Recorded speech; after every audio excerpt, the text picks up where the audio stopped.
제가 19살 때부터 지금 39살이니까 20년간 겪으면서 알게 된, 내 인생이 바뀌면서 겪게 되는, 여러분들도 겪게 될 심리 변화와 그리고 그 단계를 벗어나는 방법에 대해서 여러분들에게 앞으로 15분 안에 알려드리도록 하겠습니다.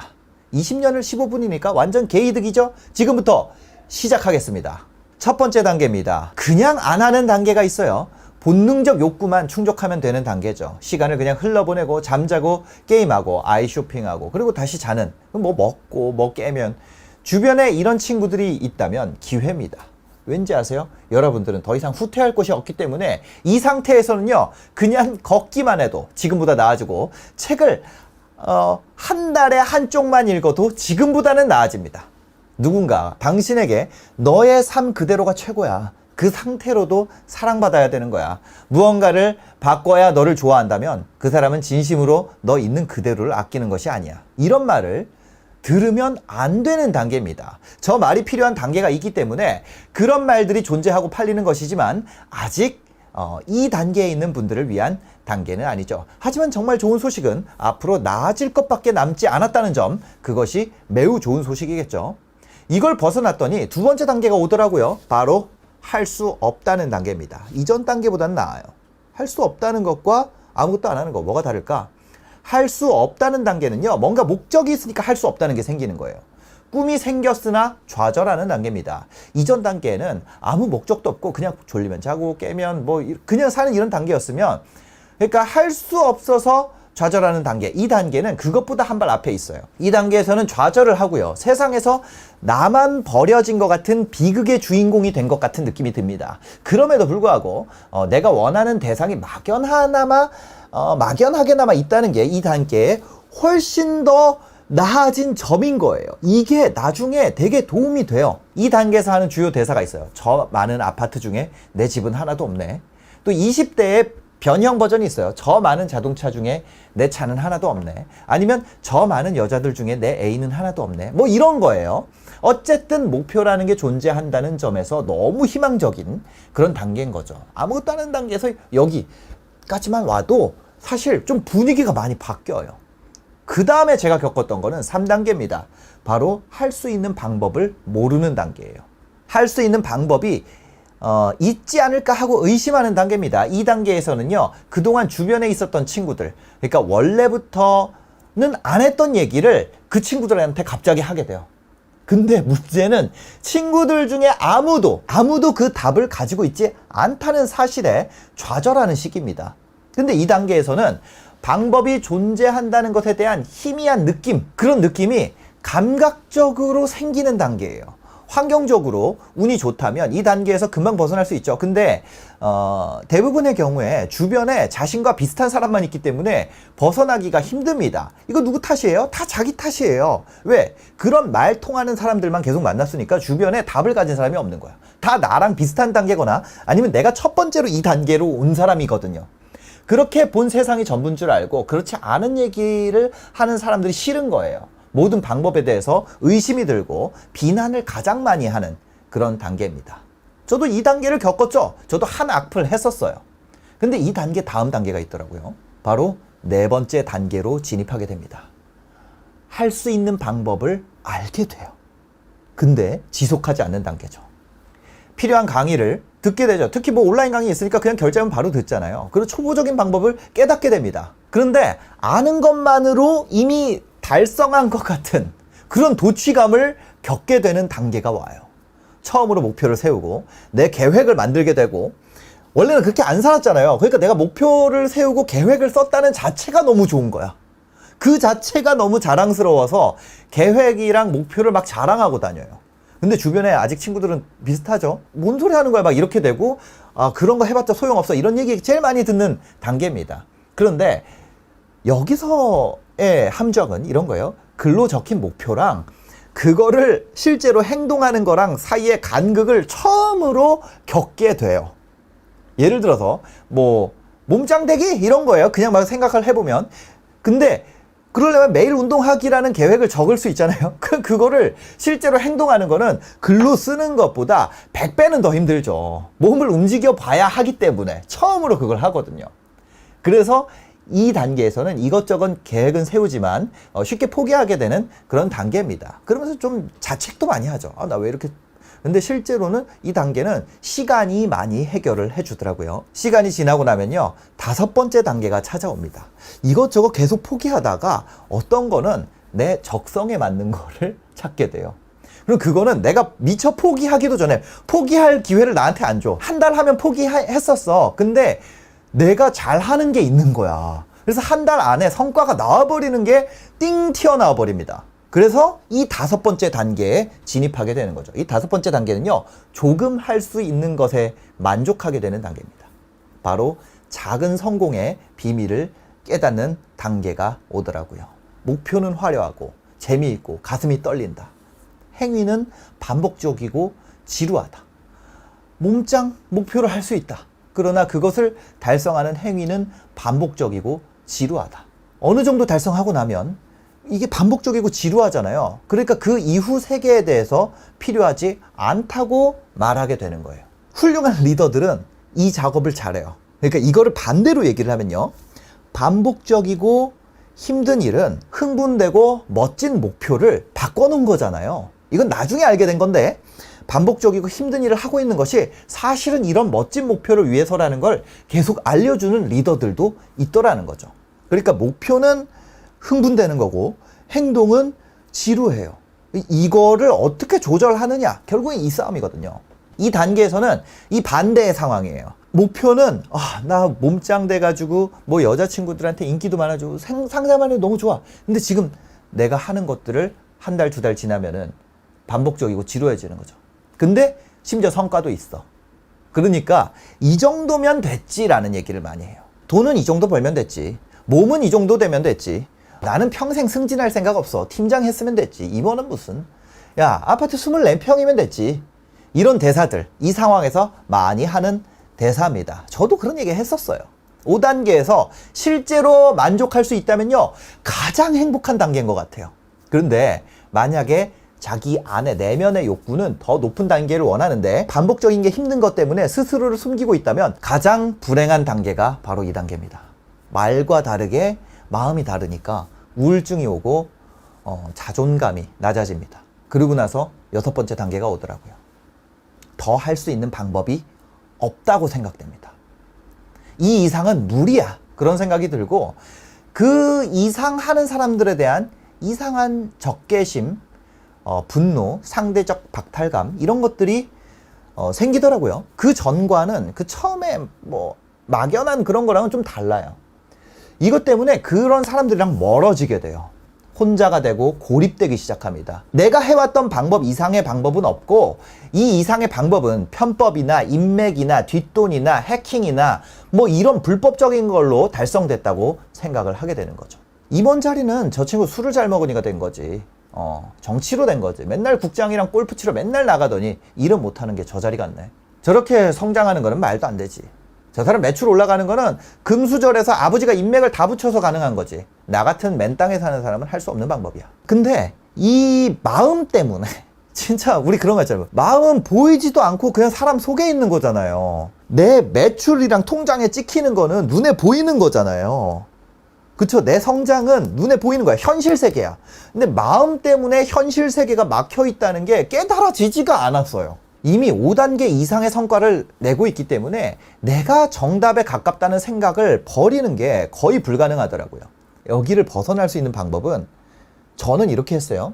내가 이미 다른 사람들보다 훌륭한 성과를 냈어. 내 앞에 그런 친구들도 있었고 뭐 1, 2, 3, 4단계가 있었어. 나는 5단계까지 내가 그래 스스로 해냈어. 이 사실을 자각하고 스스로에게 인식시키고 나면 순식간에 엄청나게 너그러운 마음으로 후룩 풀려버려요.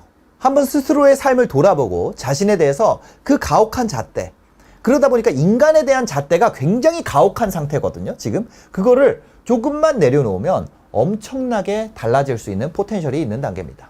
이 단계를 넘어서면 7번째 단계가 오죠. 저도 7번째 단계를 겪었어요.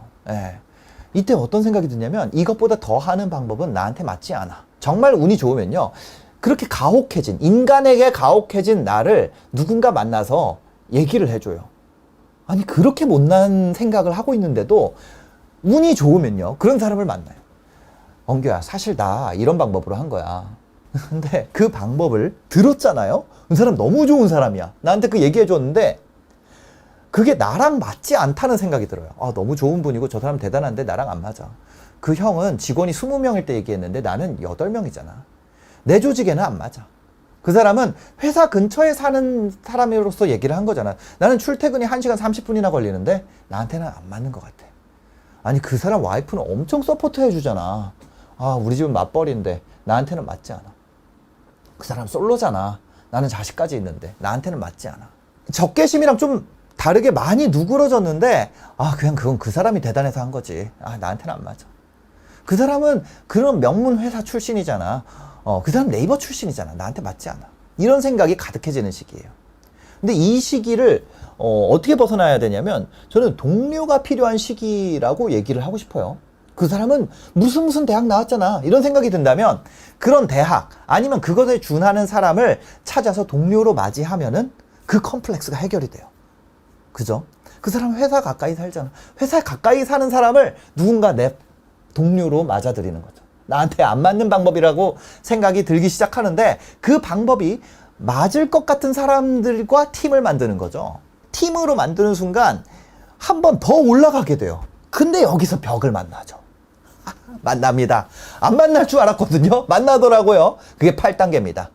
야, 이거 이상은 불가능이야. 불가능. 성장 단계가 끝났어. 성장이 안 돼. 원래 그 전에는 하기만 하면 나아져요. 무슨 얘기냐면 할 것들이 있고 그걸 하면 성장이 돼요. 근데 어떤 단계가 되면 할 것들이 있는데 해도 제자리야. 첫 번째 어떤 고원에 도달하는 거예요. 지금까지 성장에 너무 익숙해져 가지고 이 고원을 재충전을 위한 베이스 캠프로 생각하지 못하고 조바심 때문에 자기나 자기 팀에 대해서 저주를 합니다. 어떻게 그렇게 잘하냐고요? 제가 그렇으니까요. 자존감이 무너지고 주변 사람들 치고 나가는데 나만 제자리인 것 같은 기분에 아, 이제 우리 팀 끝났구나. 불가능하다는 생각이 처음으로 드는 거죠. 근데 어떤 사람들은요, 이 고언을 쉼으로 맞이한다고 그래요.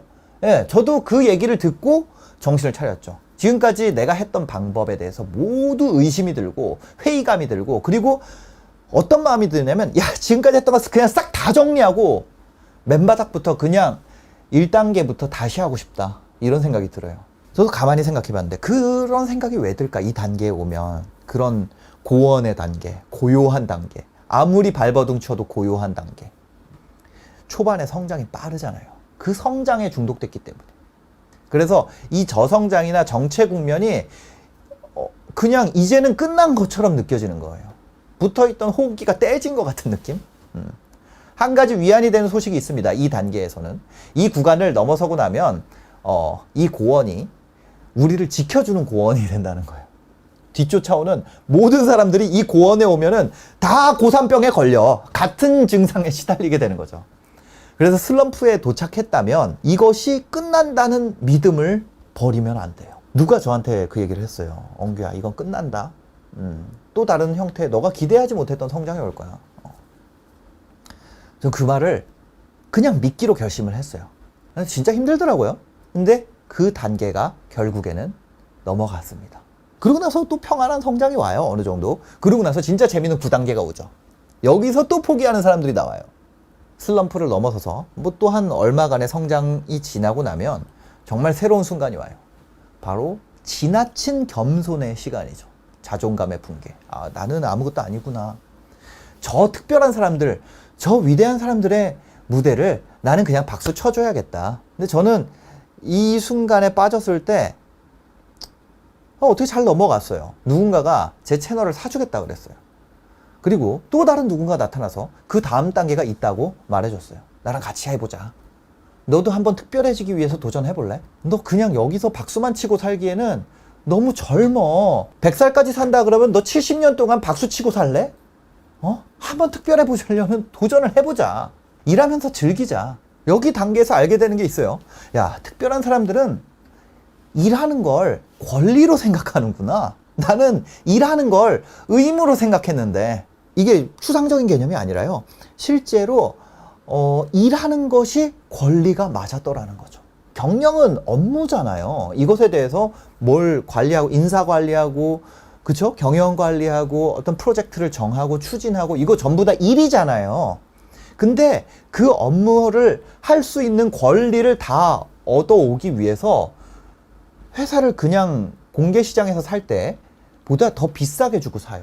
경영권 프리미엄이라는 게 있다는 거예요. 아니, 나 같으면 일하는 거에 대해서 마피를 붙일 것 같은데 프리미엄을 준다는 거예요. 특별한 사람들은 일하는 것에 대해서 권리로 인식한다는 거죠. 무엇을 결정하고 고민하고 일하고 그거 자체가 권리라는 생각을 하면서 이 단계를 저는 억지로 남에 의해서 벗어나게 됐죠. 그래서 제가 벗어나면서 느꼈던 점을 여러분들에게 얘기 드리는 거예요. 그리고 10단계가 옵니다. 기가 막힌 단계죠. 기가 막힌 단계예요. 엄청난 폭발적 성장 국면입니다. 저는 심지어 채널 팔았잖아요. 소득이 없었어요. 근데 생각의 방향이 바뀌니까 생각 확장이 일어나면서 다양한 아이디어가 막 떠오르기 시작해요.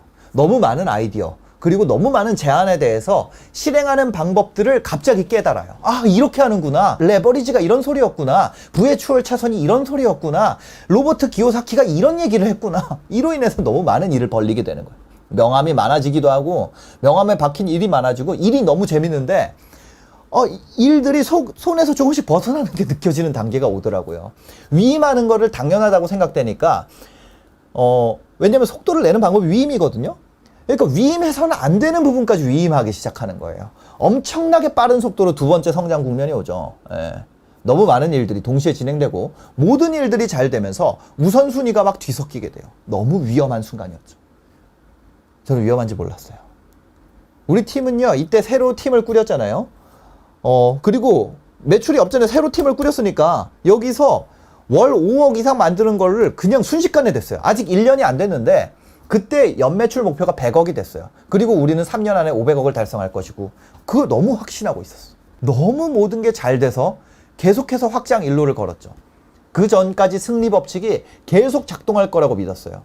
위임하고 확장하고 위임하고 확장하고 모든 것들을 위임하는 것이 성장의 비밀이라고 생각하게 됐죠. 근데 저는 이때 완전히 폭망하고 말았습니다. 그리고 11번째 단계가 왔죠.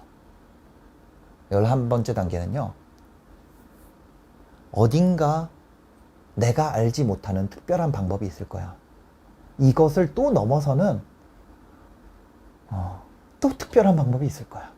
지금까지 그랬던 것처럼 이미 내가 아는 방법보다 또 더 좋은 방법이 있을 거라는 그런 생각이 들면서 그거를 찾기 전까지 나는 아무것도 하지 않겠다. 더 좋은 방법을 찾는다는 핑계로 그 전 것들을 하면 안 되는 것으로 생각하고 안 하려고 하는, 하기 싫은 그런 상태에 빠지게 됩니다. 저는 지금 이 단계에 있습니다. 모든 행동이 조심스럽고 내가 해온 모든 방법이 잘못됐고 뭔가 특별한 새로운 방법이 존재할 것으로 기대가 됩니다. 저는 여전히 그걸 계속 찾고 있죠. 근데 한 가지 앞 단계랑 바꾼 게 있다면 그럼에도 불구하고 내가 이것을 찾으면서 동시에 내가 해온 방법을 마음은 안 그런데 멈추지 않기로 하는 거예요. 내가 하는 방법을 강제로 나를 움직이는 방법을 알았어. 내가 기분이 안 좋아도 웃을 수 있어, 이제는. 기분이 안 좋아도 웃을 수 있는 능력이 생겨버리더라고요. 직원들에게 동기부여할 수 있는 능력이 생겨요. 내가 하는 방법을 내 기분과 관계없이 유지하면서 새로운 방법을 모색하는 거죠. 사실은 이 단계를 넘어서는 방법은 전혀 모르겠습니다. 예. 알아야 되는 것들이 기하급수적으로 늘어나는 느낌이에요. 그 다음이 12단계입니다. 10단계요? 모릅니다. 그런데 이 다음 단계의 성공이 존재한다는 것을 알아요. 왜? 그런 사람들이 있으니까. 그런 사람들을 알고 그 사람들을 기사로도 접했지만 그 단계에는 어떤 마음으로 그만두고 싶기도 하고 문제를 안고 있을지 그건 모릅니다. 근데 확실한 거는 12단계 이후가 있다는 거죠. 그런 단계의 사람들을 많이 만나봤기 때문에 그 단계가 있다는 걸 압니다. 저는 또 지금 제가 빠져 있는 이 11단계를 넘어서 12단계가 되기 위해서 최선의 노력을 다할 것입니다. 여러분들 몇 단계에 있나요? 아마 11단계까지는 여러분들이 많은 답을 얻지 않았을까 그런 생각이 듭니다. 저보다 위에 단계에 있는 분들이라면 아유 귀엽네 이렇게 봐주시면 감사하겠고요. 저보다 아래 단계에 있는 분들이라면 이번 영상이 많이 도움이 됐길 바랍니다. 여러분들 그렇게 되길 바랍니다. 안녕히 계세요.